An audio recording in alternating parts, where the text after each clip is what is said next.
বলা হয়েছে পিতা ও পুত্র কয়জন আছে? দুইজন। কয়জন আছে? দুইজন। তাহলে এই গড়ের সাথে আপনি কি করবেন? গুণ করবেন। গড়ের সাথে কত গুণ করবেন? দুইটা গুণ করবেন। তাহলে বলেন তো পিতা প্লাস পুত্র, পিতা প্লাস পুত্র দুজনের বয়সের বলেন তো এখানে গড় দেওয়া আছে 40, তাহলে পিতা পুত্রের বয়সের সমষ্টি কত হবে? 40-এর সাথে কি হবে? দুইটা গুণ হবে, হয়ে কত হলো? 40 দুগুণ 80 বছর।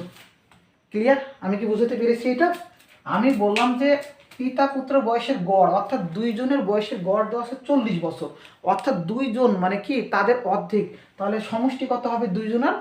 তার সাথে কি করব? দুইজন, সেহেতু দুই দ্বারা কি করব? গুণ করব। ওকে, তাহলে 80 বছর। এরপর পরের লাইন আসে সেমভাবে, এখানে বলেছে মাতা ও পুত্রের বয়সের গড় 35 বছর। মাতা ও পুত্র, তাহলে মাতা ও পুত্রের বয়সের সমষ্টি কত হবে? মাতা প্লাস পুত্র, মাতা প্লাস পুত্রের কত হবে? 35 গুণ 2 সমান 70 বছর। বুঝাতে পেরেছি? সেমভাবে এখন বলেছে যে পিতা ও মাতার বলেছে, পুত্র না। ওকে, পিতা ও মাতার বয়স কত? যদি পুত্রের বয়স 20 বছর, তাহলে দেখেন তো আপনি যদি পিতার এই জায়গায় 20 বছর, পুত্রের জায়গায় 20 বছর বসান, এখানে পুত্রের জায়গায় 20 বছর বসান, তাহলে কি পিতার বয়স পাবেন? মাতার বয়সও পাবেন। তাহলে আমি এখান থেকে পিতা যোগ পুত্রের বয়স কত? 20 সমান 80। তাহলে এখান থেকে আপনি যদি পিতাকে রেখে দেন, পিতা সমান 80, এই পাশে প্লাস 20, ওই পাশে কি হবে? -20 সমান কত হচ্ছে? 60 বছর।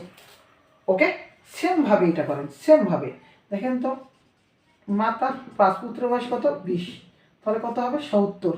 সেমভাবে করেন, মাতা সমান 70 -20 সমান কত বছর? 50 বছর। ক্লিয়ার?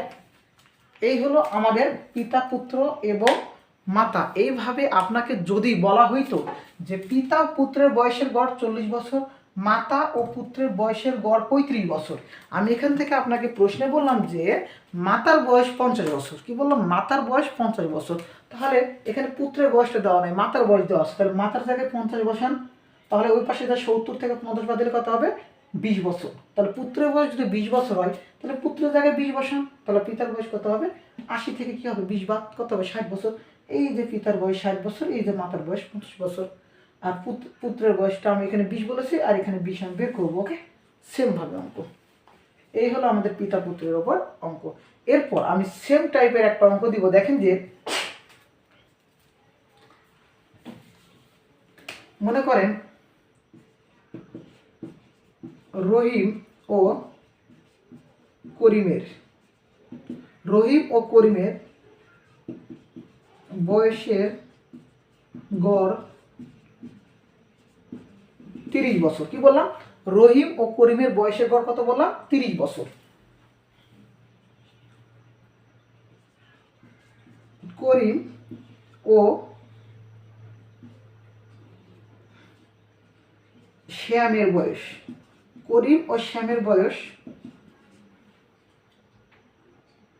বয়সের গড় 20 বছর। ওকে, কি বললাম বলেন তো? যে রহিম ও করিমের বয়সের গড় 30 বছর, করিম ও শ্যামের বয়সের গড় 20 বছর। এখানেও ব্যক্তি ছিল কয়জন? 3 জন, মাতা পিতা পুত্র। এখানেও ব্যক্তি কয়জন? রহিম, করিম এবং শ্যাম। তাহলে বয়সের গড় কত দিয়েছে? 20 বছর। আমি এখান থেকে আমি প্রশ্নে বলে দিলাম যে যদি করিমের বয়স 15 বছর হয়, কি বললাম বলেন তো? যদি করিমের বয়স 15 বছর, করিমের বয়স কত বললাম? 15 বছর হয়, তবে রহিমের বয়স কত? শ্যামের বয়স কত? আপনি এই প্রশ্নটাকে সেমভাবে করতে পারবেন, একইভাবে আপনি করতে পারবেন।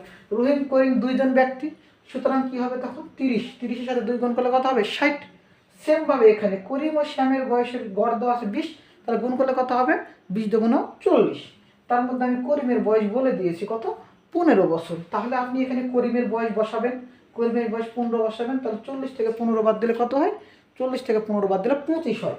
তাহলে আপনি এখান থেকে কার বয়স পেলেন? শ্যামের বয়স 25 বছর। শ্যামের বয়স কত পাবেন?